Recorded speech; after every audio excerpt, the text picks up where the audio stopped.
Şəhidlər günü 20 yanvar günüdür. Biz şəhidlərimizi anırıq bugün Azərbaycan xalqı olaraq. Bəndəliyin zirvəsi şəhadətdir. Biləsiniz, Allah şəhidləri necə əzizləyir.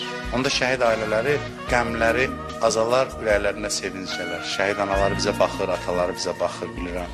Şəhidin ruhu bədənindən çıxanda təəccüb eləyirdi, bu nə əzizlənməkdir. Görür ki, yer göy mənim başıma dolanır, mən neynədim ki, bu can ki onsuz da torpaq altında gedəcəkdi, 10 il tez getdi, bir güllə ilə getdi, daha rahat canım çıxdı.